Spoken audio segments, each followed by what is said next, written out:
17 বছর পর মুক্ত হলো মিরপুরে পল্লবী এলাকায় সাংবাদিক সমিতির নামে বরাদ্দ করা 22 বিঘা জমি। জোর করে এই জমি দখল করে রেখেছিলেন সাবেক এমপি ইলিয়াস মোল্লা। সকালে আইনশৃঙ্খলা বাহিনীর উপস্থিতিতে অভিযান পরিচালনা করে জাতীয় গৃহায়ন কর্তৃপক্ষ। সাংবাদিক নেতারা জানিয়েছেন, আওয়ামী লীগ সরকারের বাধা ও ইলিয়াস মোল্লার দখলদারিত্বের কারণে আবাসনের কাজে হাত দেওয়া সম্ভব হয়নি।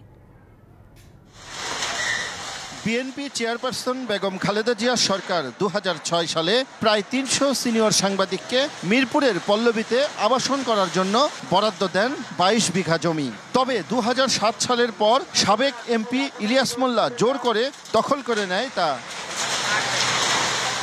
মঙ্গলবার এই জমি দখলমুক্ত করার উদ্যোগ নেয় জাতীয় গৃহায়ন কর্তৃপক্ষ।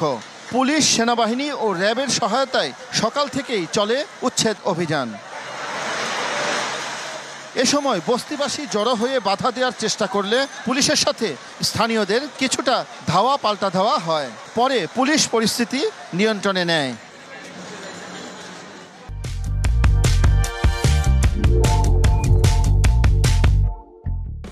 স্থানীয় বাসিন্দাদের অভিযোগ, দোকান এবং বাসাবাড়ি ভেঙে দেওয়ার আগে তাদেরকে জানানো হয়নি, যদিও 7 দিন আগেই নোটিশ করা হয়েছিল বলে জানিয়েছেন গৃহায়ন কর্তৃপক্ষ।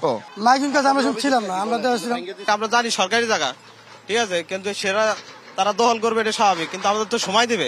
কোনো মাইকিং করে না, এমন নোটিশও দেন, হুটাট করে ভাঙ্গা দিল, সবারই তো একটা ক্ষয়ক্ষতি হয়েছে। অভিযানের নেতৃত্ব দেন ডিএমপির একজন উপ পুলিশ কমিশনার, জাতীয় গৃহায়ন কর্তৃপক্ষের যুগ্ম সচিব ও নির্বাহী ম্যাজিস্ট্রেট। তারা বলেছেন, সব নিয়ম মেনেই অভিযান পরিচালনা করা হয়েছে। এটা অনেক আগেই ঢাকা সাংবাদিক সমিতিকে এটা বরাদ্দ দেওয়া হয়েছিল। আমরা যথাযথ প্রপার নিয়ম মেনে আমাদের কাছে একটা ফাইলে আমরা মেনটেন করি মোবাইল কোর্টের, সেই ফাইলের যথাযথ সবকিছু ডকুমেন্ট রেখে আমরা এটা প্রোগ্রেস করেছি। এদিকে 17 বছর পর নিজেদের জমি উদ্ধার করতে পেরে সন্তোষ প্রকাশ করেছেন সাংবাদিক নেতারা। এখানে উচ্ছেদ কার্যক্রম শেষ হয়ে যাওয়ার পরে আমাদের সাংবাদিকরা এখানে আবাসন গড়ে তুলবে।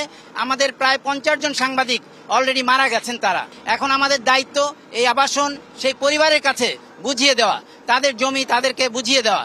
ভুক্তভোগীদের দাবি, পরবর্তীতে আবার যেন এই জমি বেদখল হয়ে না যায়। শাহ ইমন, ডিবিসি নিউজ, ঢাকা।